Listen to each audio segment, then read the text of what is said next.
Welcome to the No Fear podcast and the No Fear live broadcast. I'm your host, Tony Lauer. If you're into mindset training, performance psychology, personal development, you'll dig this new format.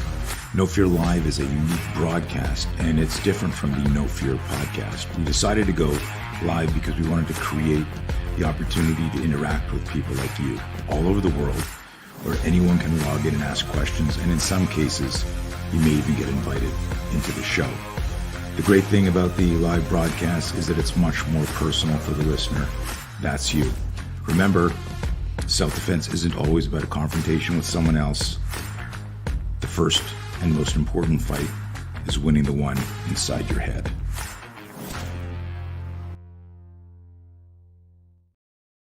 It's so bizarre listening to myself talk and then talking again. It's just so weird. I don't like that third person stuff. Kyle, welcome to the No Fear live podcast. How you doing? Thank you for having me. I was just going to say that's a great intro. I was enjoying it. I thought you were doing it live. I thought you were reading that live over the top of your images coming in and out. It's cool. My team's amazing. My team's amazing. We could play it again if you want. Yeah, let's play it about 3 or 4 more times to eat up some of this live broadcast. Right. It's always weird with the live stuff. We haven't figured it out yet because I've got a series of regular stuff that I just do and I release it through the normal, audio video channels. But I wanted, particularly with somebody like you, but all my guests, I try to connect with people that are super interesting and have carved their own niche in the world. There's this independent filmmaker, and I forget his name because it's something I can't pronounce, and I read it in the 80s, and I think you'll dig it. He said something, paraphrasing because I haven't quoted this in decades: if you take your space in the world must make space for you. If you take your space in the world must make space for you. And you're that guy, right? You're I think that really resonates. And I kind of want to come in hot and ask you something. Oh, it's with my voice here. Let me clear it. Excuse me. I was talking about why we went live is because I've got such interesting guests that I wanted people to be able to interact. And I haven't figured out what the sweet spot is to ask an intelligent question. Middle of the day, normal people are fucking working. So like sometimes we have a good turnout, sometimes we don't. But I got a bunch of questions already planned, and I kind of want to come in hot without even saying who you are and what you do. They'll figure that out as we talk. And it was something you posted recently. It was if Elisa can pop up the victimizing yourself, this one here, I'll let everyone read that. I'll read it. Victimizing yourself is a form of villainizing yourself, because when you begin to think, woe is me, you become your worst enemy. In doing so, you take away your own power, handing your life over to whatever happens to you instead of whatever you choose to do. Now, take that off there a second, Lisa. I got so many questions for you, but talk about that one, because that one kicked off part of a shitstorm recently. I talked about this recently on another podcast. I believe it was with Andy Frisella. I tend to write a lot of stuff that's meant to be empowering, because I feel not only do I enjoy writing that kind of, quote or writing about that type of stuff in my writing, I feel it's just very needed, especially what we've seen happen the past couple of years. And my empowering stuff is probably the most controversial stuff I write, which is surprising because 2013, 14, 15, when I was first starting to use social media, I wrote a lot of very, I would say, crass stuff. And I wrote a lot of stuff intentionally trying to ruffle feathers. And that stuff was even not met with the kind of criticism that my empowerment messaging is met with now. And I believe the reason why is because in order to accept the idea that you can change your circumstance, you have to first accept the responsibility that the circumstance could potentially be your fault. And that's hard to do if you've been outwardly expressing rage, or you've been playing this blame game for for many years. It's hard to finally internalize that and say, you know what? Sure, some shit might have happened. There's obviously obstacles in life. Everyone deals with them. But have I made this worse with my own mindset? And for a lot of people, they have. And that's where the whole you become your own worst enemy idea came into play, is because when you victimize yourself, or when you start to get down on yourself for something that has happened in your past, sure, you might have been a victim at one point, but you are the one that's continuing to relive that. You're the one choosing to continue focusing on that. And when you do that, you don't do yourself any favors. You are holding yourself back, and you are now the one that is both the villain and the victim in the scenario. And I wrote that because I've dealt with it at times in my life. You know, I've gone through my own fair share of depression. I think a lot of people have. And it's a message that I wish I would have understood younger, you know, in my 20s. And that's where a lot of my work comes from too, is me reflecting on my past and trying to share some of what I believe to be wisdom, or I believe to be relatable concepts that people can learn from and apply to their life. Dig it. Congratulations on your family, your kid. I know you're a very proud dad. I've got three. My youngest daughter turned 21 on Tuesday. That's awesome. And it's crazy. I got a 25-year-old and a 32-year-old. And the reason I bring that up is because you said some really interesting things about, like, you know, what you perceive as wisdom and things you wish you had understood when you were 20. And do you think you would have heeded this advice? Or because the reason I ask this is, you know, I'm 62, and so in the last 5 years I've had all these epiphanies, and I'm like, oh look, I'm like a wise old sage now. I wish somebody had told this to me when I was 20 or 30. And so I text them to my kids, and they all live all over the place. I go, hey, save this, because one day you're gonna go, oh, dad said this. And then when I'm done communicating this, I laugh to myself, because I remember when I was 20 and I thought I knew everything about the world, or 25 or 30, and older people would say, you should watch out, or think about this. And I'd be thinking, that doesn't apply to me, crazy old man, but thank you. I mean, I would never say that. So I guess my question is, do you think that's the cliche, that the expression, youth is wasted on the young, or something like that? Because we can't integrate this wiser stuff at earlier ages. We got to live through it. I think there's a 50-50 way of looking at that. I do think you have to live through it, but also from the right person, I would have heeded the advice. Interesting. I didn't look to my parents as role models in my 20s. I didn't look to a lot of the men in my life. I looked externally to maybe a musician or a writer or some kind of creator that I respected, and I identified with their own path in life. If it were the right person, I likely would have internalized it much deeper and thought much longer on it than it coming strictly from a family member or a neighbor. Or, you know, I grew up LDS. I grew up in the Mormon church, and up until about 15, 16 years old, I was going to church every week. And those were a lot of my leaders. Those were my male role models. I would not have heeded it from them, because I rebelled very hard against that religion and religion in general. So yeah, I do believe I had to live through it, but I like to think that hopefully young men or even young women can relate to my own path in life. And so me sharing it, they might look to me and heed it, whereas from a parent, they would just shun it away, if that makes sense. That's a great answer. And as you said it, I remember, my martial art background is really what formed me. And it's look at all these 40 years later, I'm still teaching self-defense, blah, blah, blah. When I was 15, I read a quote from Bruce Lee, who was struggling with, he wanted to be an actor. He wanted to make it in Hollywood, but he was too short. His accent was too heavy, blah, blah, blah. And he wrote in one of the biographies, they found this quote of his, and it was, "To hell with circumstances, I'll make my own circumstances." And I remember writing that down at 15, and that was like a spiritual mentor, an accidental mentor. So you're 100% right. the right person, even through print, can cause you to weigh and consider something and maybe alter the direction of your life. So great. What do you do now? Because this is ongoing for me. One of the things I love to do is talk about the psychology of fear versus the physiology of fear. You know, everyone talks about fight, flight, freeze, parasympathetic, sympathetic. You got to breathe. You got to do this, meditate. I get all that stuff, but the psychology of fear is it's the movie in your mind that creates the anxiety and other stuff. So that's part of my company's focus.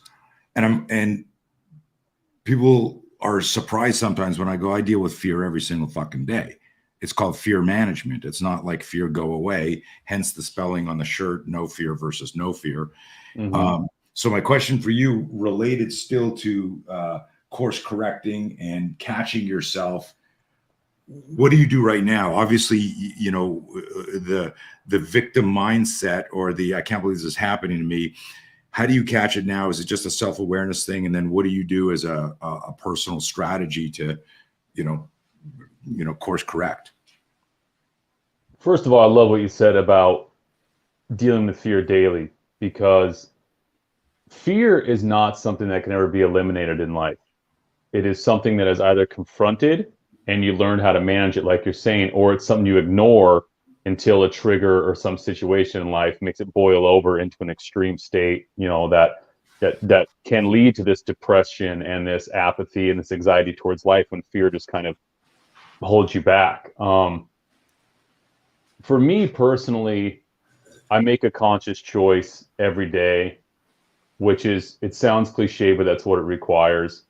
You have to understand that shit is going to happen. You have to understand that you can't control it all. And in trying to control it all, you know, it's that old quote where it says, if you hold a dove too closely, you'll kill it. But if you let go, the dove can fly. So you got to hold it just the right amount to where the dove will stay alive, but you can also maintain control of it.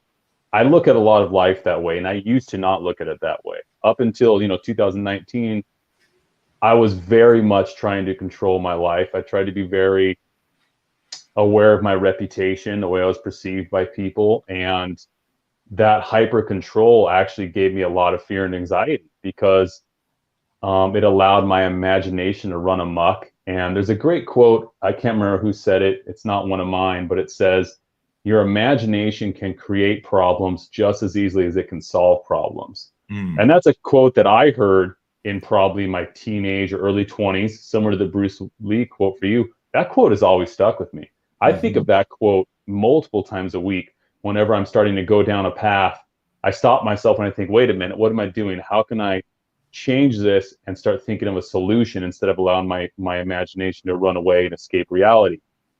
And so it's a lot of just that daily management. And then one thing that I do, I haven't been the best at, but I started doing it again, is I am a firm believer that if you are going through any rough spot in life, get the fuck off social media. I understand that people try to get on social media to distract themselves. They try to get on social media to connect. Just the simple act of being on social media and scrolling and seeking is so chaotic when you think about it. Just the amount of information and stuff you're being, you know, overloaded with. I do not feel social media can ever really be beneficial if you truly are in a state of deep depression or deep anxiety. I think you need to distance yourself from, whether we choose to or not, we're comparing ourselves. We're looking at people that are happy. We're looking at people that are traveling. We're looking at people that have what we want, doing what we want, saying what we want. I don't think social media can go hand in hand with true management of your mental state. And so once a week, I call it phone-free Sundays. I put my phone in a drawer on Saturday night. I don't touch it until Monday. And that means I don't use my phone when I'm going to the store. I don't use it for Google Maps. So I'm trying to drive somewhere I don't use it to order food. I try to completely detach from the social media world, because a lot of my world is tied to social media. I mean, what I do and what you do and what a lot of people do, I receive thousands of messages a week. I have people coming at me every couple minutes of every day. And I need that break, that extended break. I need to force myself to slow down. And it allows me to come back Monday fresh, feeling in a better state to manage what's going to come my way. It alleviates a lot of the stress, which leads to that anxiety and the fear and the depression that people are prone to. Wow. Wow. I love that. I love that. Phone-free Sunday. Kind of like a detox or fasting for your system, but fasting for your brain and your mind. I dig that. And it's become my favorite day of the week. I did it for about 6 months consecutively last year, and then my travel schedule got really hectic, and so I was flying on Sundays, and I kind of needed my phone to navigate airports and pull up boarding passes and whatnot. And so come the new year, I told myself I'm doing it again. So I've done it, was it 3 or 4 weeks now? And I forgot how much I enjoyed it. I don't sleep in on Sundays. Like, I'll actually wake up energized, just knowing it's a day that's mine. No one can get a hold of me. If someone needs to get a hold of me, they go through my girlfriend, they go through my parents, they'll send me an email, because I am still on my laptop on Sundays. I usually use it to catch up on some writing projects. And so if someone emails me, they'll get a hold of me that way. But as far as the phone itself, just not having access to me on that day it's so beneficial and allows me, I feel more present with my relationship, my son. Food tastes better. I mean, food tastes better when you're not on your phone scrolling while you're eating. How many times have you gone to a restaurant and you're eating something, but at the same time you're scrolling on your phone? The amount of sensory distraction you're having with your phone eliminates you from really appreciating what you're eating. I mean, everything has been better on Sundays when I experience it not on that damn device.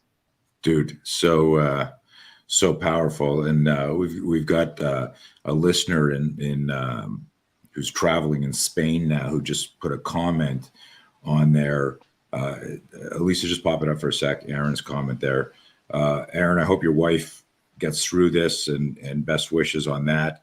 But I wanted to talk about that, because literally, Kyle, every day or two, my wife comes to me and says, I saw this on TikTok. It's freaking me out. And I'm like, holy shit, get off the phone. If you Google anything, you're going to die, right? And now you can pop that off now. Thanks. And now, everything's bad for us, right? There's some subject matter expert online who's talking about, steak's bad for you, veggies are bad for you, water's bad for you, oatmeal's bad for you, everything's bad for us. So if you look for it, it's going to create that anxiety, or certainly derail you. And I'm stealing your phone-free Sunday, man. Thank you for that. Do it. It'll change your life. I've had a lot of people, because I talk about it in my newsletters every Monday. I send what I call Monday Mutiny, which is kind of my way of it's essentially declaring mutiny on the mundane of your week and your day-to-day is kind of my theme behind it. And I talk about my phone-free Sundays because usually I recap them in the Monday email. And I've had 100 or more people in the past few weeks tell me they tried it, and they write me and say, holy shit, I loved it. I had anxiety at first because you think, oh, what am I missing? Sure. And then halfway through the day, you don't want to go back to your phone. I mean, I'll wake up Monday and I'll be like, I'm not ready to take it out yet. And I have people now that, there's that old quote that says, we train people to treat us the way we want to be treated. And I receive messages from people that say, hey, it's something timely, they need my decision or they need my opinion on, but they'll end it with saying, I know you won't see this till Monday, so thank you. Or like, nice. Yeah. People are learning to know that I can't be contacted on Sundays. And so they'll still reach out to me, but their expectation is set. They'll hear from me in the next day or two.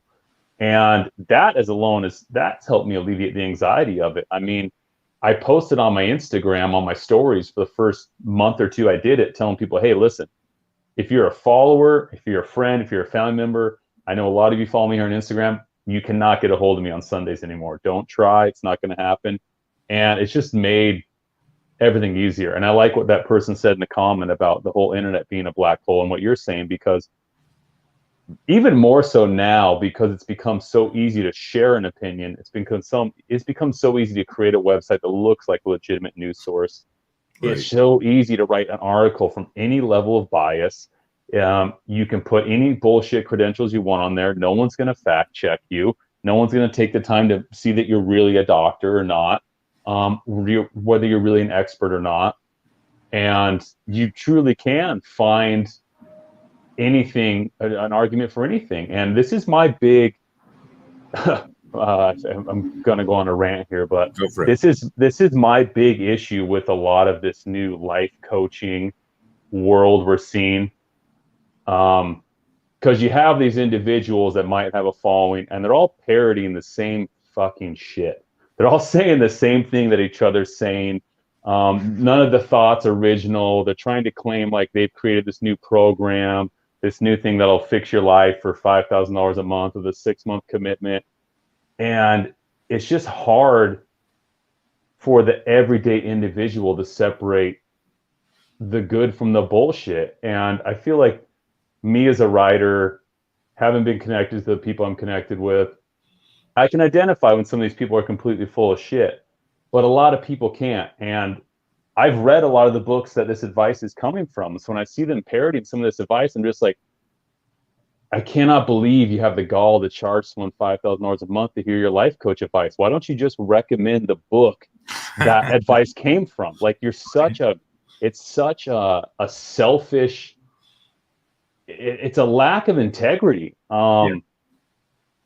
It's like, if you really want to help people, how about that plan that you're charging for? Why don't you just admit you got it from a Robert Greene book you read 5 years ago? Like, just recommend the book that's already out there. And I wish more people would just be willing to share wisdom or share advice for the sake of wanting to help, as opposed to making money.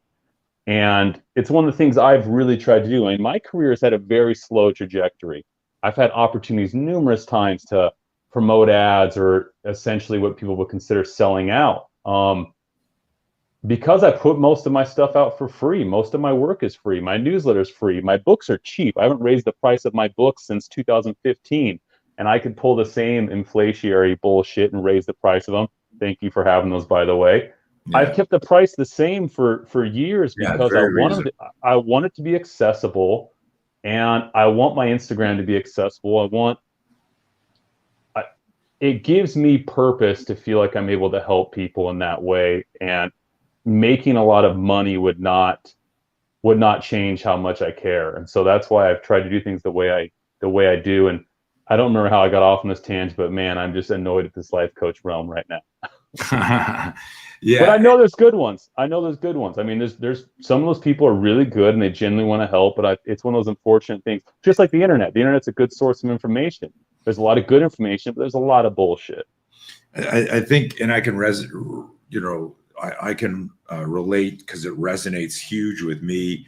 I've had people who have, I'm trying to think of a polite way of saying, stolen my intellectual property and my formula and my system and all of that. So I'll just say, but what they've done is rather than saying, and this is, I'm relating this to your life coach people, like, hey, I'm a life coach. I'm 24 years old. I'm 30 years old. Wait a minute. You haven't even fucking lived yet. You're still living at home. For me in the martial art and self-defense space, and I've had this talk trying to mentor young people who are passionate or obsessed and they want to do it. And I tell them, the guy that invented basketball, the Basketball Hall of Fame is named after him. I think it was Nesmith, Nesmith, in Massachusetts, somewhere, I think it is. And but nobody knows who he is, and he invented fucking basketball. If I said to you, who's the best basketball coach in the world, or who's the most important person in basketball, no one would ever mention him. And where I'm going in this weird metaphor in my mind is, just say what you do. Say, hey, I was very inspired by Robert Greene. This has helped me. I could be your accountability coach. I can work on this together. I got an idea, as opposed to presenting it as like you discovered it, like you are the archaeologist. I have no problem with people wanting to help others in that way. The problem I have is people pretending it is their creation.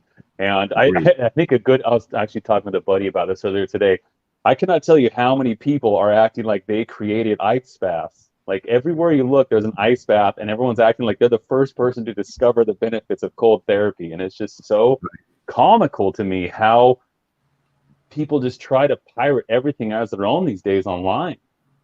Yeah, it's it's like, I mean, the Dunning-Kruger effect, right? So I people love the Dunning-Kruger effect. I used to work in advertising, and I used to reference the Dunning-Kruger effect in about 50% of my meetings. right, but those who suffer from it didn't know you were talking about them. So that's why I would reference it. Right, and they'd be going, "Oh, must be him, must be him."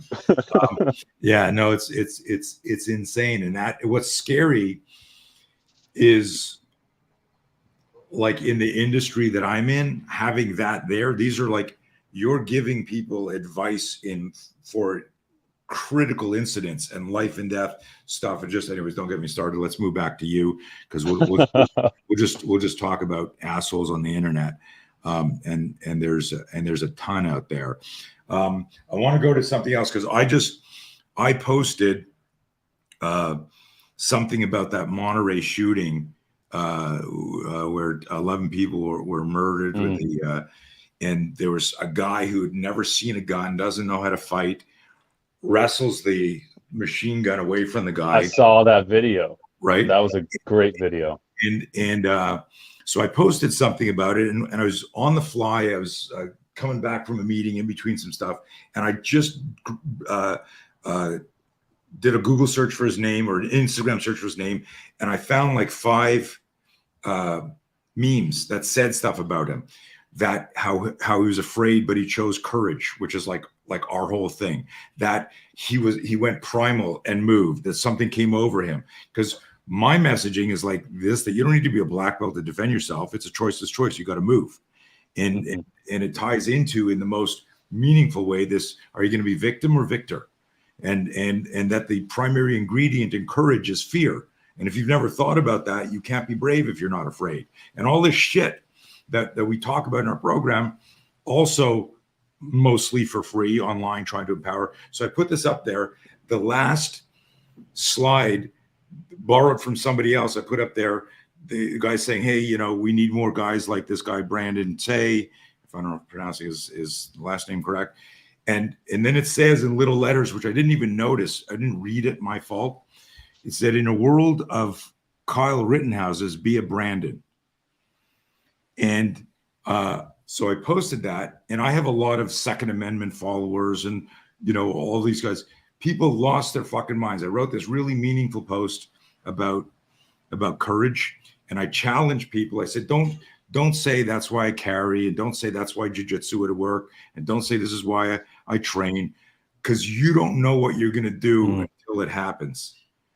And then you find out if you're prepared or if you can manage the fear. Anyways, all of that isn't so that you can talk about self-defense, but like, this post went fucking berserk yesterday, but people attacking me. I'm unfollowing you. I'm unfollowing you. I'm unfollowing you. And, what do you know? Obviously you don't know your audience, blah, blah, blah. And it was this polarization, the division, the you're right, you're wrong, the defiance. And so I want to segue into that, because it was really, I was like, this is perfect, because this was actually planned to talk to you about. Elisa, pop up the stop complaining, the stop complaining post. So again, a lot of people are only listening to this because when we share it after, it goes out like on Spotify and Apple and all that. So the Kyle's tweet here is, stop complaining. Being an adult is easy. Pay your bills. Don't smoke meth.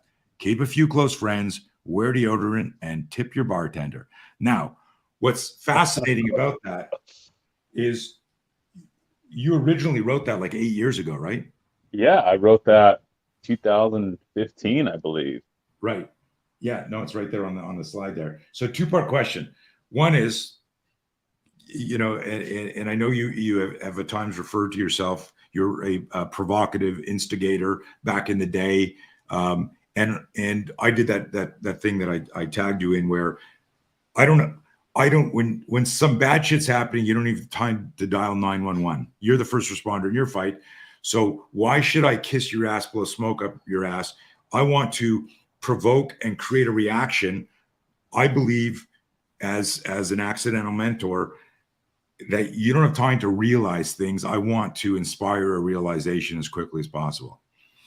And so my questions, I got a couple questions on this one, because this one people lost their shit onto, and I read through a bunch of the comments. Go back to 2015. What inspired this? Did you have this adverse reaction back then, or is No. it because everyone's so pussified now? It's cancel culture now. In 2015, I think the whole collective sense of humor was different on social media. No kidding. That was met with mostly, a lot of tongue-in-cheek reactions, it's what it is. It's a very tongue-in-cheek tweet with some truth behind it. And so what inspired that is, I can't remember what it was exactly, but it was some meme that was going around. And it was one of the first times I'd seen the word adulting being used, in quotes. And people say, oh, right. I don't like adulting. I hate adulting. I don't want to be an adult today. I want to curl up like a caterpillar in bed. It just bugged me.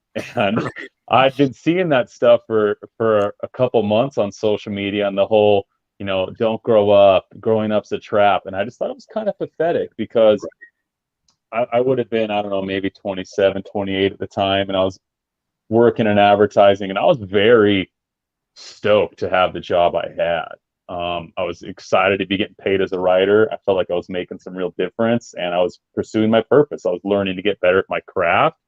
I was able to afford an apartment and a truck as a writer, which making money as a writer is not easy. So I was very grateful, and I attributed a lot of it to me embracing growing up, and me, embracing the idea of getting wiser with age and becoming an adult. And I was watching a lot of my friends complain that they, couldn't have the same life they had at 19. And I just kind of thought it was sad. And so when I wrote that, I was just thinking of a couple unrelated things that I could pull together that kind of communicated a higher ethos. And so, when it says pay your bills, essentially all I'm saying is take care of your shit, handle your shit. When I'm saying don't smoke meth, I'm saying take care of yourself, handle yourself. And when I'm saying wear deodorant, it's basically my way of saying be respectful of others, like other people around you. Right. And when I say, I think what was the last one on there? I can't remember what it was. Tip your bartender. Tip your bartender. And a few close friends. Yeah. Keep a few close friends. Maintain healthy relationships. And then the last one, tip your bartender, is be gracious, be generous, And if I would have wrote, stop complaining that being an adult is easy, handle your shit, be generous, maintain relationships, people would have been totally fine with it. Granted, it wouldn't have been funny, and it wouldn't have been as polarizing. And like I said, I'm a self-proclaimed instigator. I like to write stuff that I know is going to get a reaction. And I also think it's more clever, and I think it's more enjoyable, and it cuts through the clutter in your brain more to write it the way I did. But as I said, go ahead. Yeah, I wanted to interrupt there. Sorry. That if you write it so that like Ernie and Bert from Sesame Street wrote it, then nobody gets to imagine or think or stretch themselves. Yes, exactly. You put yourself in these situations and you visualize them, and you think, okay, I do all those things, or I don't do those things. And that's why when I reshared it now 8 years later, and the reason I reshared it 8 years later is because when I shared that in 2015, I put it out in my first book called Feel Free to Quote Me. And someone took a screenshot of that page out of the book Feel Free to Quote Me. They put it on their Facebook, and I believe it got over 1 million shares in like the first 48 hours. It was the first thing of mine that ever truly went, quote unquote viral. But it went viral without my name attached to it at all. Someone literally posted a photo of the page, didn't give me any credit. And so it went wild. And I was getting contacted from friends saying, my radio DJ in Indiana just read your quote online. Like it went wildfire, 2015. Wild. And I was like, this is cool, but at the same time, damn, I wish I would have credited my books. I probably would have sold a couple copies. Right. So I wanted to repost it because I wanted to bring it back and kind of see if people remembered it that might have seen it that many years ago. But also I wanted to test the waters of the current climate. I knew it was going to be received in the way that I kind of anticipated. I didn't think it was going to get as bad, but it's this colloquial or this collective idea that we have, well, not that we, but a lot of people have, where they need all of their needs or they need all of their problems addressed by everybody else. Like, why aren't you thinking about me? Or why aren't you talking about me specifically? I am unique. I have this issue. And that's just not how the world fucking works. People can't focus on everything you're doing. And I can't write in 140 characters back in the day when I wrote that. I can't write something in 140 characters that's going to encompass every one of your problems unless it's very bland and general. And at that point, what's the point in writing it at all? Right. So it's just a fact, if you look at the comments on that, everyone's, well, what about this? Well, I come from this background. No shit. You probably do come from a background that's different. But again, there's an ethos behind each one of those things I say. But I read a few comments. The one comment that I read that actually bothered me and inspired me to repost the subsequent post about victimizing yourself. I read a quote from someone that said, oh, coming from a rich white guy, this blah, blah, blah, going off on me. First of all, I wrote that in 2015. I was making $52,000 a year as a copywriter, and I was fucking stoked to make $52,000 a year. So when I initially conceptualized that, I was by no means a rich guy. Yes, I'm white. Yes, I'm a guy. Yes, I'm tall.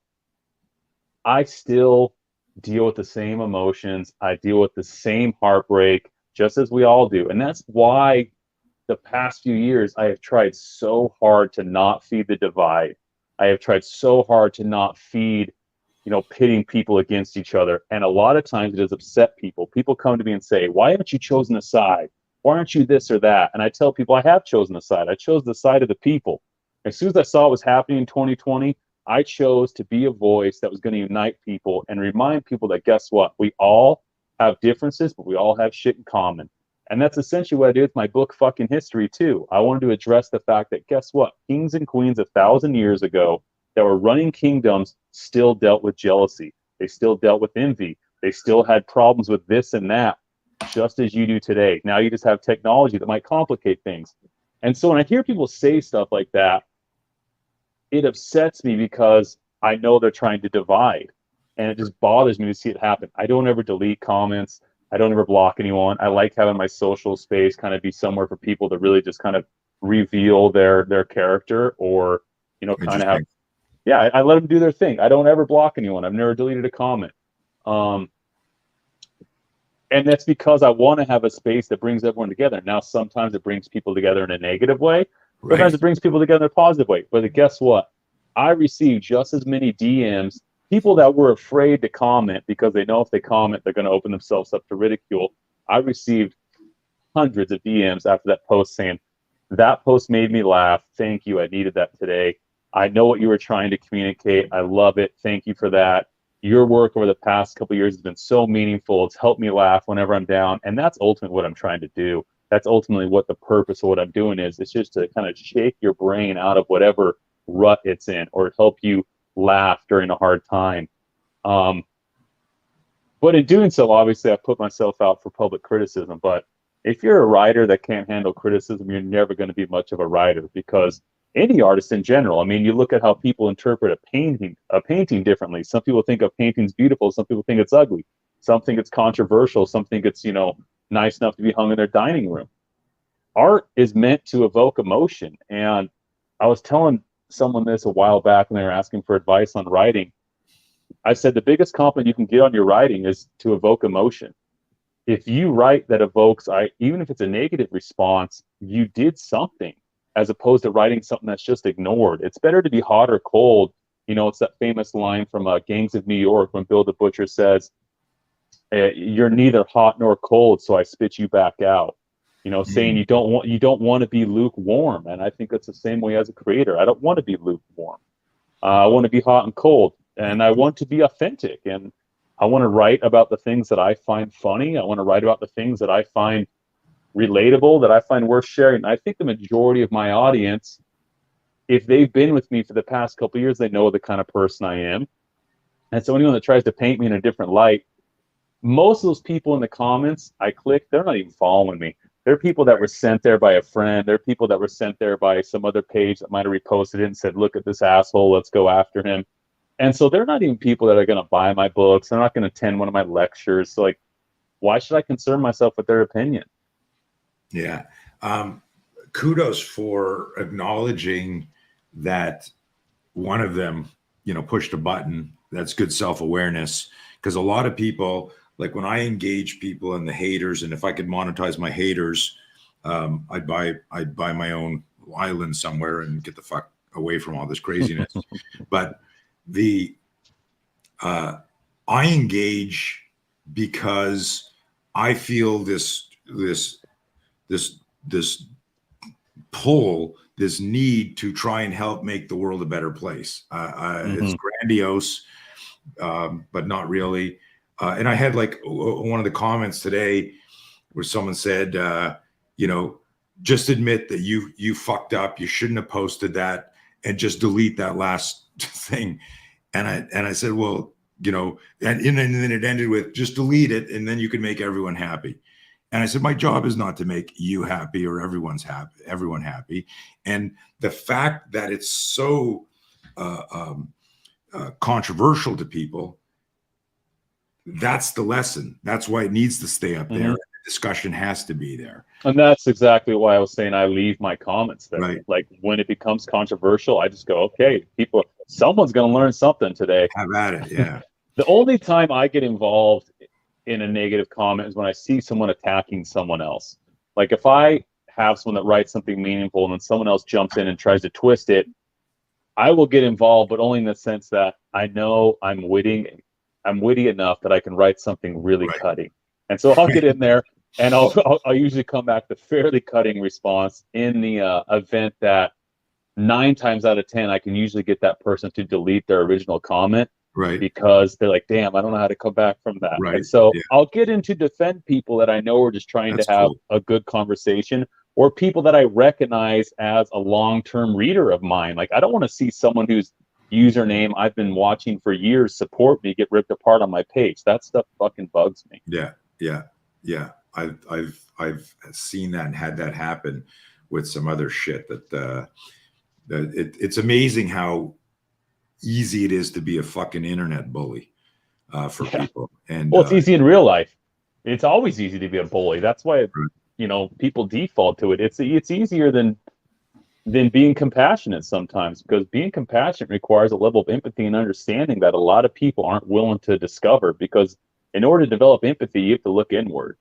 And that's hard to do for some, because you have to learn to admit your own faults and where you've made mistakes yourself. And so it's always easier to bully. And that's why the past 3 years have been just both sides pitted against each other. It's so much easier to put someone in a bucket, to call them a name, to attack them for an ideology, than it is to actually understand where that person is coming from. And I believe that's one of the things that makes me, or any writer, good, is the willingness to look inward, the willingness to admit your own mistakes. Like, trust me, if I do something that I genuinely feel sorry for, I will apologize. I will admit that I didn't see things correctly.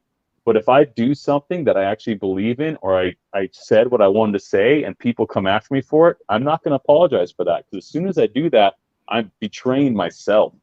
And if you betray yourself enough, there's going to come a time in life, like you're talking about, pulling the gun away from that gun man. If you betray yourself enough, something at one point is going to happen in life, and you're not going to be ready to fall back on yourself. You're not going to have yourself to catch yourself. You're not going to know who you are. And it's probably not going to be something aggressive like disarming a gunman. It's going to be something emotional. Someone's going to die. You're going to go through a heartbreak. You're going to experience some severe loss. And if you don't have yourself to trust, you're going to have a hell of a fucking time climbing out of that. And so I try as often as possible to not betray myself for the sake of other people. If I betray myself just to keep the masses from coming after me, that's not a life I want to live. That's not the way I want to write, and that's not the example I want to set for my son.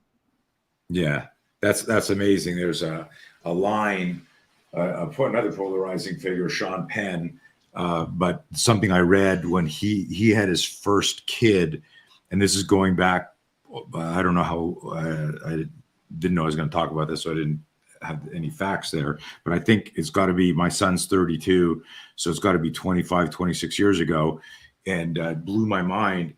He said when I'm looking at my son and my son's looking back at me, I never want him to see a liar.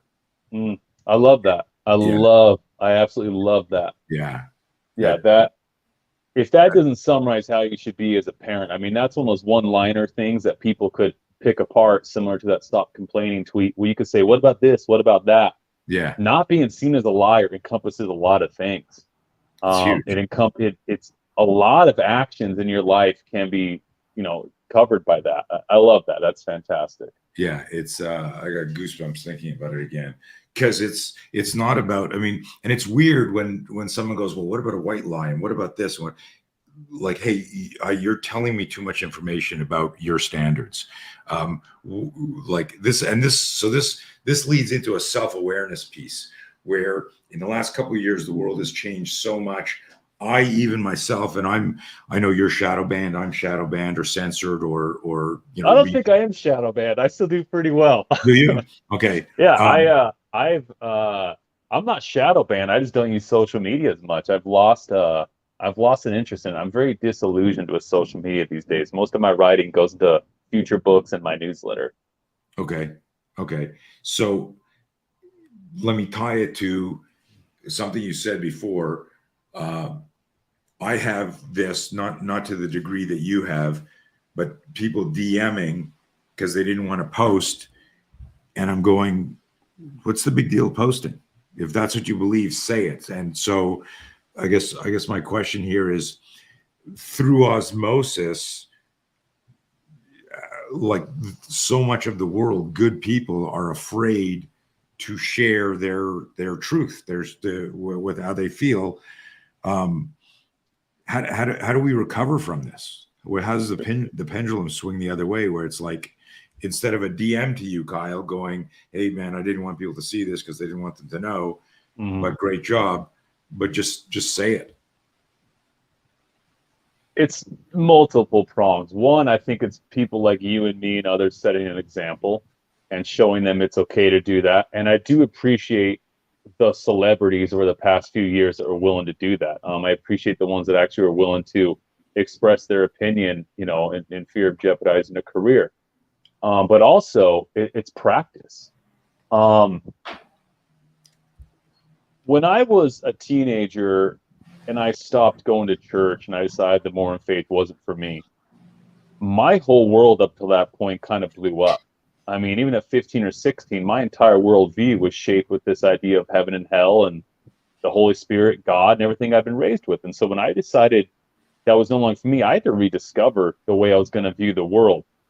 And that required a lot of self-awareness, but it also required a lot of trust in myself. And at times, I didn't know what the fuck I was doing. I felt so lost as a teenager. I played sports just because I wanted to fit in. I got a college scholarship for football. I didn't even like football. I just wanted to fit in. I wanted to be accepted somewhere. And this all originated from me leaving the church and trying to find where I belong. And in doing so, I became very independent out of circumstance. I did a lot of things solo. And what that taught me, though, is to trust my intuition. And it got me comfortable expressing different beliefs with people. It got me comfortable disagreeing. And it got me comfortable with saying how I felt. And so when I started writing, I already knew what it was like to put myself out for criticism. I already developed a little bit of thick skin. But still, to this day, there's stuff that I write or stuff that I say, and I have some apprehension with it. Because like we said, fear doesn't go away. There's still always the fear of being misunderstood. And that's largely probably what caused me to be repulsed by that comment, being called a rich white guy. It's that fear of being misunderstood. It's like, no, you're misunderstanding me. You don't know what my life was like 8 years ago when I wrote that. You don't know what I was doing. You don't know how excited I was to have a $725 a month apartment and be able to make a truck payment.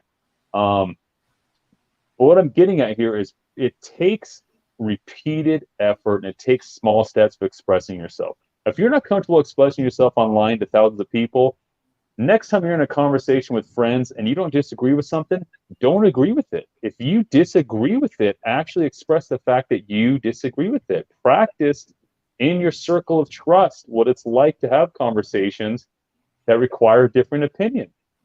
And then you'll get more comfortable with it. And then next time you're in a meeting at work you'll feel okay disagreeing with your boss because you have some conviction and you know what you believe. And then that'll translate to you being able to do it on a larger and larger scale. So the reason that I feel comfortable doing it to millions of people is because I've done it for so long. And so how do we correct it? It starts with people deciding to do it in their everyday life. And then eventually it'll get to a point where they're willing to do it publicly. Great, great. And that's, I'm sure you know this number one fear in the world for years and years and years is public speaking.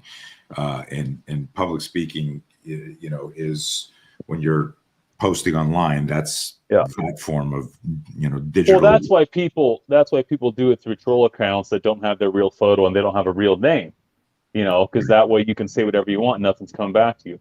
But I think it's funny you say public speaking's a fear, because even up until the last 4 or 5 years ago, one of my biggest fears, and it's weird, the oddest fucking fear, I hated standing in lines. I hated waiting in lines. I don't know if it was so much a fear as it was a social anxiety of mine.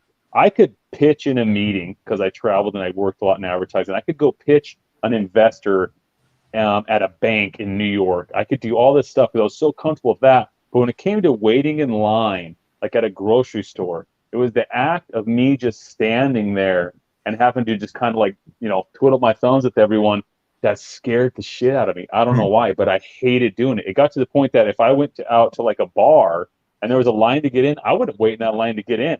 I'd be like, no, I'm not standing in that line. We're going to a different bar. And I think a lot of people looked at me being arrogant, like I'm too good to wait in lines. But honestly, it was me just being nervous. I would stand in line at a movie waiting to get a popcorn with my friends, and I would start sweating. And I'd be like, what the fuck is this? I just left a meeting where I pitched, these hotel ideas to a group of 50 people, but I can't wait in a fucking line to get checked out at the grocery store. Everyone has stuff that bothers them, but I guess what? Now I love it. Now I love going grocery shopping. It's like my little respite from the day, and I'll go hang. I'm well known at the Whole Foods down the street. I love going. And I'll stand in line. I'll stand in line. I'll chat to people, and I'll help people put stuff in their carts. But it just required me one day. I remember when I finally decided I was going to get over it. Is I was living with my girlfriend, and we went grocery shopping for the first time together. We just moved in, and she could tell that I was just so tense, and I did not like being at the grocery store. And I didn't tell her why. And then she brought it up one time. She's like, why do you hate grocery shopping so much? And when I had to admit to her, it's because I don't like standing in lines, I felt so stupid.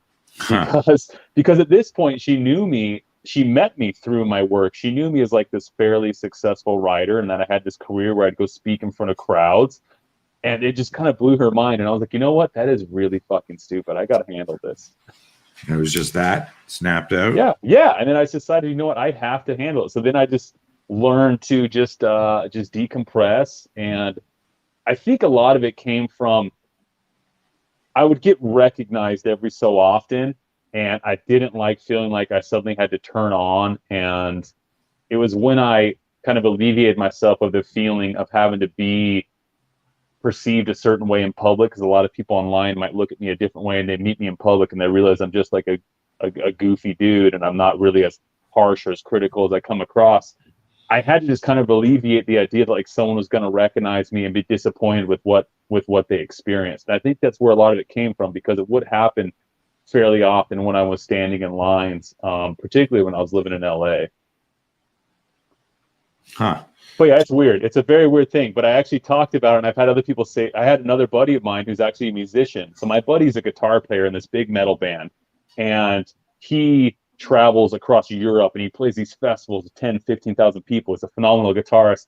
And I was talking about him one day, and he looked at me and goes, I thought I was the only one. He's like, I used to have to take Xanax to go grocery shopping because I knew once I got in line, I would get such bad anxiety. He's like, it used to take me like a day to hype myself up to go to the bank because I knew I was going to have to stand in line at the bank. And it's just so crazy to me because on the flip side of that, he's in Sweden or Stockholm playing this metal festival with 20,000 fans, and it's totally fine to him. Right. It's just that one weird little thing. And so the reason I share that story is because when a lot of people think of fear, you think of these big grandiose things, or you think of like the public speaking in front of a crowd, or you think of, fear of sharks, or the fear of all this kind of shit.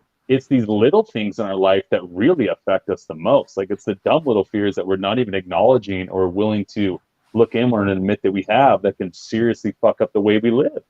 Yeah, I love that. And one of the, one of the maxims from our program is that fear throttles everything we do, from who we talk to, therefore who are your friends and who you're going to marry. And it influences how much money you make, where you're going to work, where you're going to live, how much weight you lift, and whether or not you're going to defend yourself. The psychology of fear, before we make any decision, there's a conscious or unconscious moment in our brain. And this is to correct it. It's all that self-awareness. Your girlfriend asked you a question that triggered this introspective moment. And it's great. It's like, hey, I'm stronger than this. This is ridiculous. And it's funny because I didn't know where you're going with it, because I hate lines too. I don't get anxiety, but if I walk up somewhere and there's too big of a line, I'll do a quick scan to see if I know somebody at the front. And if I don't, I'm like, we're out of here. We'll go to another restaurant. And that's just time. That's just time management. I mean, I go through that still. Like, I don't enjoy waiting in lines, but I honestly had a fear and anxiety of standing in lines, and it's so fucking dumb. Hey, I saw a quick pivot here. I saw the clip with you and Aubrey talking about reparenting. Yeah. The term reparenting, and I kind of like that. But before you dig into that, again, moved by the idea of the terminology reparenting, and again, your transparency and authenticity all throughout this call, but especially that, and this might just be semantics, and I know as a writer, semantics is a real thing. I think of myself as a really good dad, a loving dad, and I didn't like how my mom raised me, and I didn't like how my dad raised me. And when I had a kid with my son was I got custody of him when he was 3 months old. Crazy relationship, split up with my girlfriend. I fought for custody, which is unheard of back 30 years ago. Especially I was living in Canada at the time, and people were like, "How are you going to raise him? How are you going to do that? You're traveling around the world. You're doing seminars." And I would make a joke that I'm just going to do the opposite of what my parents did, and everything will be fine.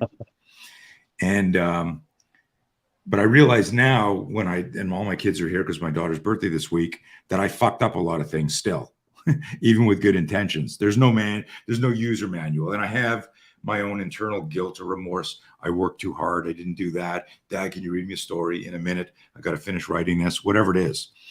But I wanted to get that out and get that off my chest. But also, I wanted you to dive into that, because I think it's an important thing for my audience to hear about that experience with your kid, and this is the idea of reparenting and what it means to you.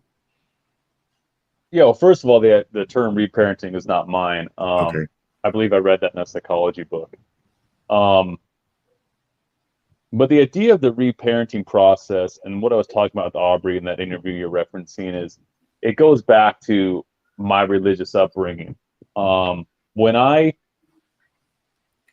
decided that was no longer for me, I stopped opening up to my parents because I didn't feel they were going to understand where I was coming from, because they were still very much devout to their religion. They still are today, and I have a great relationship with them. And like you, my parents have the best of intentions. I don't have any ill will towards them.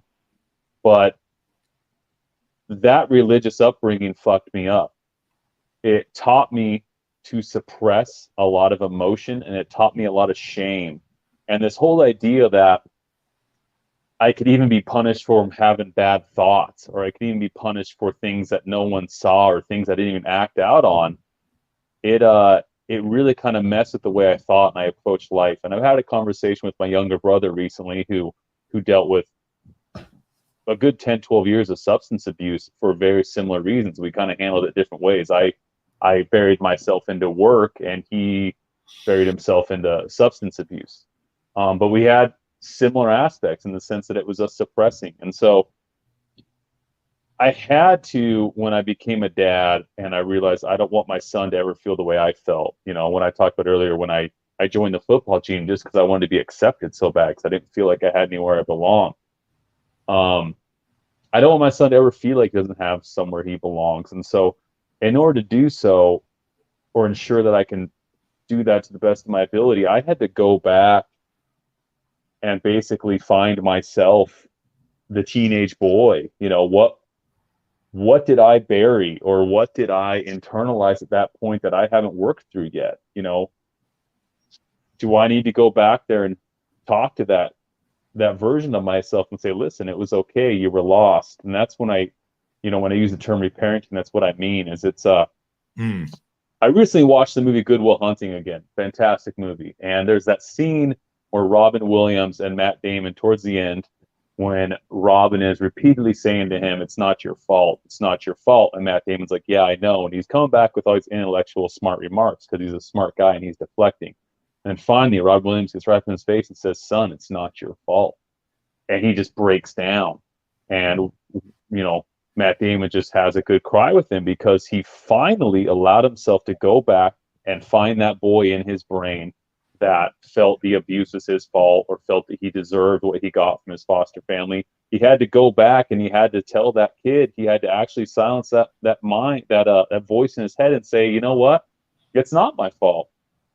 And so I want to always be someone that my son knows he can come to for advice. I want to be someone, whether he's 20 or he's 40. I want him to know that if he comes to my dad, much like Sean Penn, I want him to know I'm going to give it to him straight. I'm not going to lie. But I also want him to know that I'm going to have some empathy. I'm not going to judge him. And I felt very judged by my family growing up because of the religious differences. And so I had to go back and make peace with that in order to ensure that I'm a better father. And it's honestly made me a better writer. I mean, becoming a dad was probably the most fear-inducing thing that's ever happened to me. I had a lot of fears as far as how it would affect my career, my lifestyle, and a whole bunch of selfish bullshit. But it's the greatest thing that ever happened to me. I'm better at managing my time. I have more of a purpose, long-driven, forward-focused mind, and it's been phenomenal. But yeah, it required me to go back and rework some shit in my head. Amazing answer. And I'm glad I asked you that because I only saw the clip. I've been traveling and didn't watch the whole interview.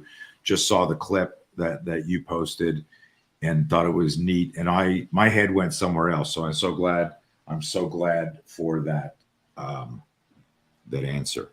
The making me think of some shit I have to do. So as soon as we get off this call, you have how many books? 5 or 6?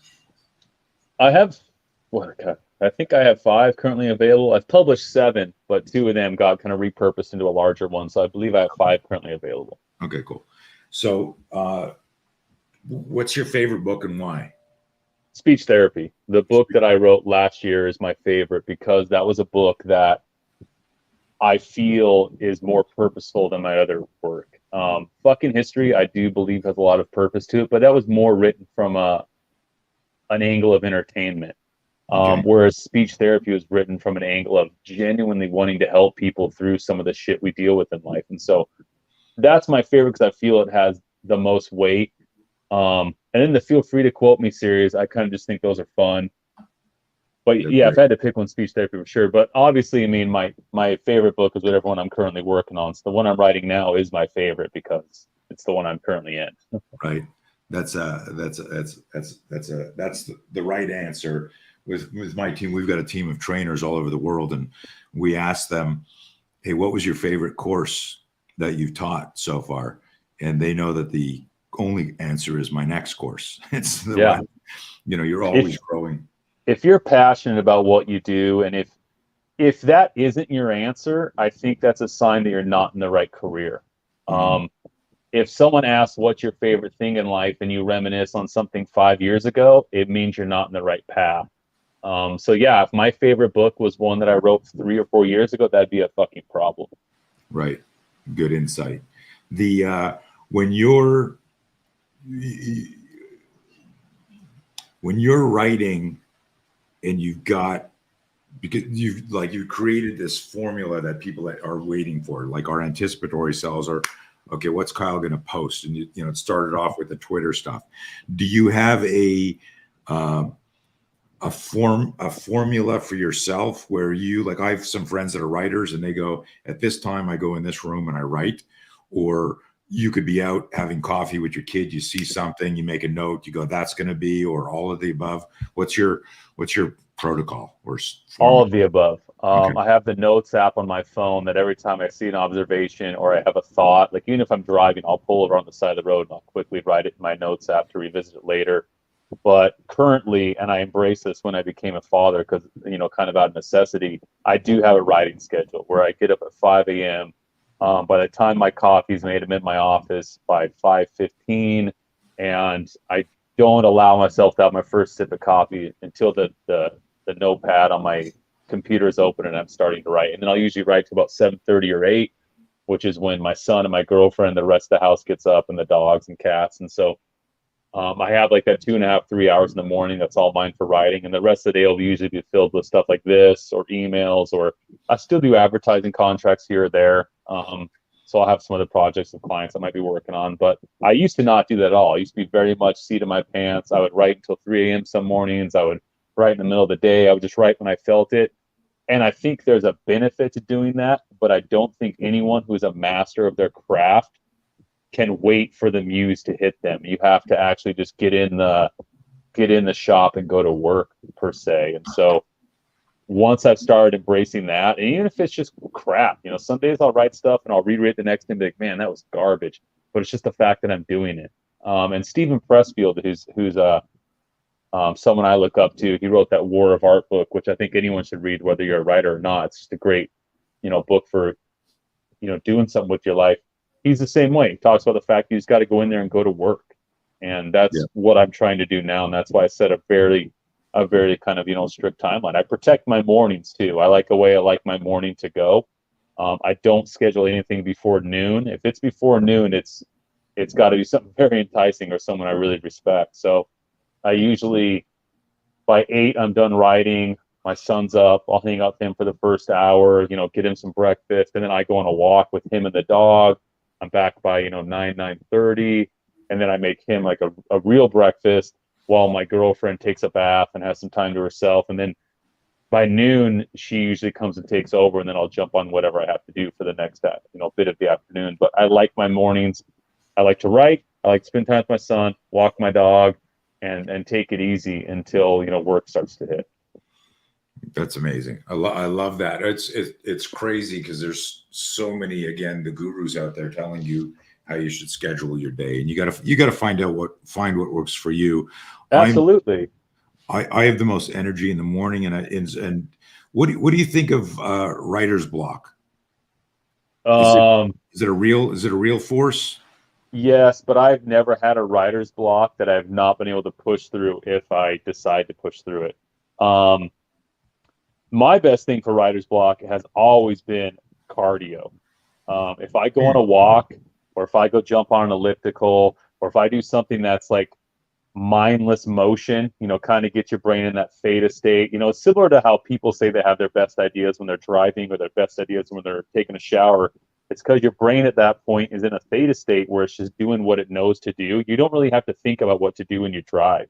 Right. You kind of just know reactionary how to handle it. Same with showering. And so that's why good thoughts come to you. And so when I'm feeling that, and that's also why I take walks every morning with my son and my dog, because generally on that walk, what I'm doing is my son will be looking at the birds and the plants, and I'll be thinking about what I wrote that morning, and I'll be reanalyzing it, replaying it in my head, and I'll be like, oh, paragraph 2, that second sentence in, like that word should be this word, and oh, that semicolon's in the wrong place. And I'll think of like very deliberate things that'll just come to me, or I'll suddenly get an idea of how to completely rewrite a chapter that comes to me on those walks. And that's when I pull up my phone, I quickly put it in my notes app.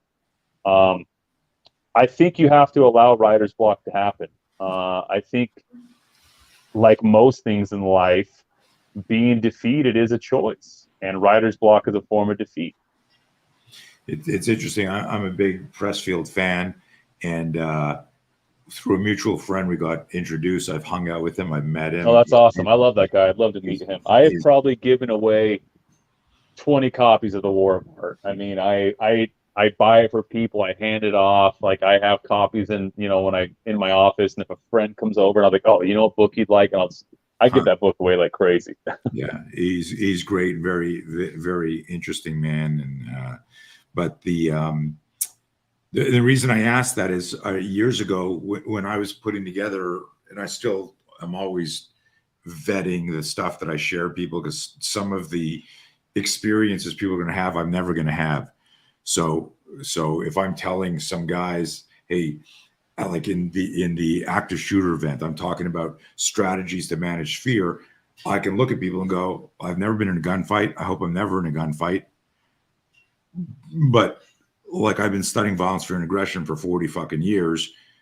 And anytime I'm with somebody that's a pro fighter or been in a gunfight, military, law enforcement, I pick their brains. I want to know if what I'm intuiting resonates.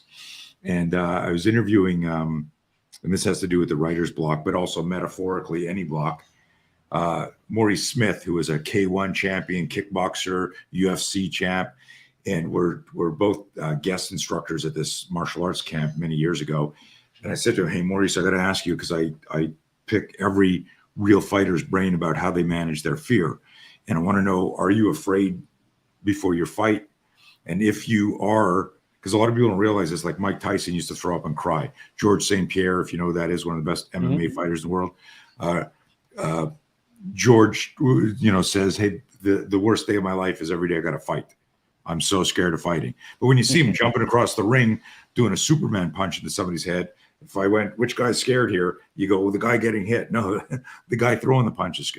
These people are managing their fear. So I say to Maurice, I go, dude, how do you manage your fear? And he looks at me and he goes, let me ask you a question. And I'm like, okay, I thought I was interviewing you, but go ahead. And he goes, do you have a job? And I said, yeah, I do. He goes, are you afraid to go to work? I go, no. He goes, me either. And in his mind, it had just gotten like, when you're a professional, like in Pressfield turning pro, like when you're professional, you just fucking get to work. Is it going to be your best writing? No. Get something on paper, go for a walk. Your brain is gonna fix it. But at a certain point, you just you get to work. You just work. Yeah. Have you read Tim Grover's book, Relentless? No, but I have it. That's a good book. So he good. talks about, he obviously trained Kobe and Dwayne Wade, and I think Jordan. Well, yeah, Jordan was his first client, but right. He talks about how all the greats have anxiety, and they've tested like their heart rate before they go out and play, and they all have elevated heart rates, which means they're all feeling that stress response. He says, but what the greats do is they harness that and they use it to their ability. Like they use it to energize them. They use it to enlighten them. They use it to make their senses more aware. And that's exactly what you're talking about there. Like the fact that you still feel the fear and you manage it and you use it in a positive way to be like, you know what? Right now, my senses are on high alert. How can I use that to be better at what I'm about to do? That was the first time I'd really heard that argument presented, was in that book. It's another fantastic book. Again, I'm not a big sports guy, and whether you're a sports guy or not, that book it's similar to Pressfield's War of Art. I think if you read that book, it can be very formative in your life as far as how you handle shit that comes your way. I just made a note to pull it out. He's a friend of a good friend of mine, so I'd met him already and bought his book there, but just I got a zillion books that I want to read that I haven't had a chance to. Start to wrap this up. There was something you just said that triggered something there, and it was the anxiety thing. I don't know if you ever heard the acronym false expectations appearing real. And so for fear, and I always like to tell people, so I'm visualizing a future event that hasn't even happened. It's debilitating me in the present. And that's what a lot of people do. And I love this whole idea of, if I can change my relationship with fear, I can change my mind. If I can change my mind, I can change my life. And that's kind of the messaging. I always thought growing up, and I was like you as an athlete, sports, I did, whatever. But I was always afraid of striking out or screwing up for the team or letting down my parents or letting down I was always playing with this fear, and nobody none of my coaches ever said anything about fear. It was never, the psychology of fear is not talked about or explained to kids growing up. And so if we bomb a test in school and the teacher goes in front of the class, oh, you didn't prepare, you failed, you're gonna have to stay after school. Like, it's just this PTSD around fucking, our performance and how we're perceived. And one of my missions right now is to help people change that relationship with fear. So that whole anxiety thing that you connected with Grover is huge. We have no choice. I think you said it right in the beginning. Like, we are all going to experience fear during the day. Yeah, it comes at you in multiple angles. And, I like what you said again about the false expectations of period real, because it goes in line with that. Like that quote, I can't remember who said it, but it hit me at a young age, is your imagination creates problems as easily as it solves them. Right. Your false expectations could either be positive or negative, and you can start to expect something different from the scenario that doesn't elicit such an, anxiety-ridden response. And that's how you change the way you approach things. I love what you're doing. I actually did a podcast yesterday with, I believe his name is '𝗡𝗪 𝗙𝗪𝗘. He goes by like Marcus Aurelius. Yeah. And good buddy. He let me know a bit about your, kind of your studies and where you kind of focus. And I told him, I was like, damn, I just thought he was a friend of a friend of a friend. I didn't realize he was actually really deep into this fear stuff. And I'm excited to talk to him because I do think it's something that more people need to be cognizant of. And let's be honest, I mean, the bias and the divide of the past couple of years is a fear response. Fear is the reason behind almost all of the shit we have seen happen lately. 100%. Yeah, it's been weaponized. And if you being us don't have the self-awareness to realize we're being manipulated, then we can't access any type of critical thinking. And because we're just suddenly buying, like you said earlier, like the guy says, I'm a doctor, and you go, okay, this must be true. And you never vet or check that. I wrote a little thing, I'm going to send it to you, called Making Friends with Fear. It's only 9 pages long. People say, why didn't you write a book? Well, I'm working on that. But I joke that it took me 40 years to write those 9 pages. It's super succinct, and I knew most people were going to read them, but I'll send you a copy. But here's the thing, though. Succinct is often far harder to write than long form. True. There's a reason why. I actually had someone ask me this 2 days ago on a phone call. They say, why aren't more people doing what you do, Kyle, as far as writing this short, relevant advice? And I said, honestly, because it's hard. To be able to take something and distill it down into 4 lines as opposed to 4 paragraphs is a difficult thing to do. And I believe it's a Da Vinci quote where he says, like, simplicity is the purest form of intelligence, something along those lines. I might be misquoting that, but it's true. And, if you look at even like the corporate world, brands like Apple are who everyone tried to emulate, and everything they do is about being simple, because that's so fucking hard to do correctly. And so the fact that you could distill something down to 9 pages, if it's 9 pages of pure fucking gold, that's all it needs to be, is 9 pages. It's better than having 90 pages of a bunch of just dribble that it's better than being someone like one of these life coaches that just parrots other people's advice for 90 pages. At least it's 9 pages of your own observation. Yeah. And I've read a lot of those books where I'm going boring. There's a quote, talking about writing boring. There's a quote that says, your readers will forgive you for everything except being boring. Nice. That is the one thing that you will not be forgiven of when you write a book. Typos, mistakes, maybe something they disagree with, all that stuff will be forgiven if it's a good fucking book. But if that book's boring, it's a complete waste of everyone's time. That's good. There was another writing quote that and I just heard it recently. Handwritten, long letter. You'll know it, but I don't remember who said it. And the guy, he writes at the end of it, I'm sorry this was so long. If I had more time, I'd have made it shorter. Have you ever heard that one? I actually think that is a letter written by Mark Twain. It was somebody legendary, but it was like a long letter. He apologizes for the length because he didn't have time.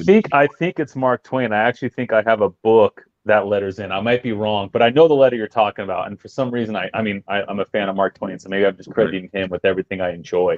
But I know exactly what you're talking about, but I'm pretty positive it's a Twain letter. Yeah, but that goes back to your. I never thought about that you know, that succinct, clear, that shorter is harder, because you don't get to blah blah blah and just ramble. Well, that's why people, when they get in arguments or you look at the comments section, they ramble on about shit that makes no sense because they don't know how to distill their ideas down in 2 lines. Right. They just sit there and go back and forth. And honestly, I believe I learned a lot of that working in advertising.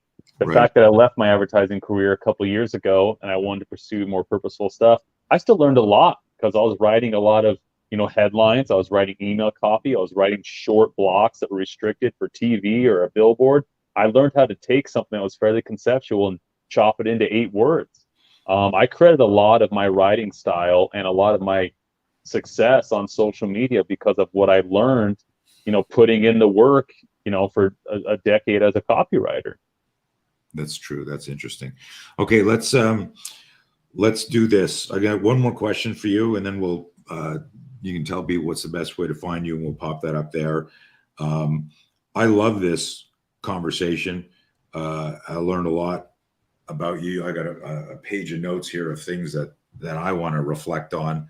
But is there one question no one ever asks you, or that you go, fuck, I want to talk about this? Because like that's the question. Is there something you get off and you go, fuck, when is somebody going to say this or probe this way? Or is there something you want to share?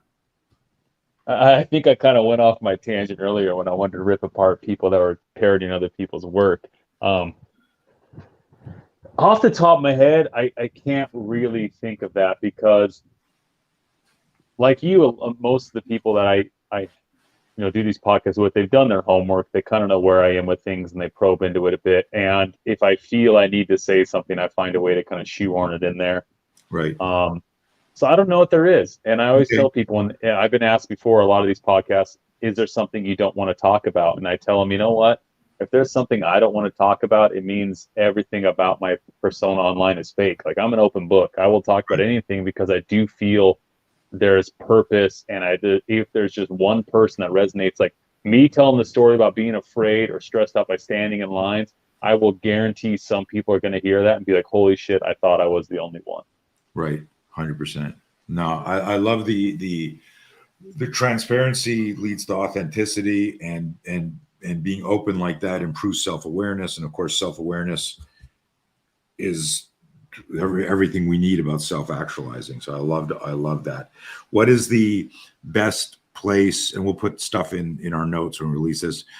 You're most active on Insta, Twitter, combo? Instagram. Instagram's the best place to find me. If you search Kyle Krieger, right there, the handle at SGRSTK.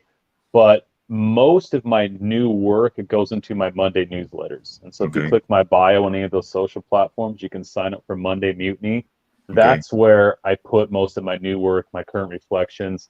Because like I said, I'm fairly disillusioned by social media these days. I use it though because I like, connect with people. It's the same reason why I agreed to do a live podcast. I think it's a cool way to connect and have people feel like they're more involved. And so I still get on social media, but definitely my newsletters where my work goes these days, and also books that have yet to be released. Hey, guys, if there's anybody, there's only there were just some good comments here on the side here. There's one question here from David Kitch where he says, if pain is a teacher, what would fear be? How would you answer that? Oh, fear is also a teacher. I think everything in life is a teacher. It's your role to be the student. Pain's going to teach you, fear is going to teach you, death is going to teach you, success is going to teach you. You're going to learn a hell of a lot about yourself when you suddenly have a lot of opportunities come your way. I think it was Chris Rock or another famous comedian said, you don't know how loyal you are to your partner until you become a famous comedian and you have women throwing themselves at you all the time. Becoming successful, you have a whole different slew of tests that come your way. How you handle money, how you handle fame can reveal a lot about your character. So good or bad, everything in life is going to teach you. You just always got to remain a student. 100%. Love the answer. And Totally agree. I always joke that, you're the student, life's the teacher, and how, every event, how did you grade yourself? Did you get an F? Did you get an A? What could you do better? What did you learn? Anyone else got any questions while we wrap this up here? Most of them were just enjoyed the conversation, et cetera, et cetera, et cetera. Okay. Well, Kyle, it was cool getting to know you. Next time you're out here, let's try and get dinner with our mutual friends. Where are you located? Near San Diego. Okay, cool. I think TJ and Natasha moved to Tennessee. Oh, did they? Yeah, Oh, they shit. live in like Franklin now, I believe. They moved to Tennessee last year. But Oh my God. I do have some other friends. I was actually born in San Diego. I was born in El Cajon of all places. Okay. But I moved to Utah as a baby. All I have is the birth certificate. I have no real memories of Right. my life as a child there. I lived in Utah most of my life, but definitely let's get together. I might be in San Diego this spring for a book signing. There's a store there. I can't remember the name of it, but I've been seeing some photos of it, and I think it'd be fun to host an event there. Yeah, and I'll reach out because I one of my buddies and part of my company just moved to Franklin as well. Oh, So- I'm pretty sure that's where they are. Like Yeah. I know it's near Nashville, and I'm pretty sure it's Franklin because they have a little bit of land, obviously, for the horses. Nice, beautiful. Okay, my friend, it was so good to connect live. Congrats on all your success. Congrats on fatherhood, and you're doing great stuff, and you're inspiring and motivating people. And it was I'm excited that I was able to talk to you and share this with our audience. Thank you very much. I'm glad we can make this happen. Okay, everybody. Thank you. If you liked it, share it. You know the drill, and we'll see you soon.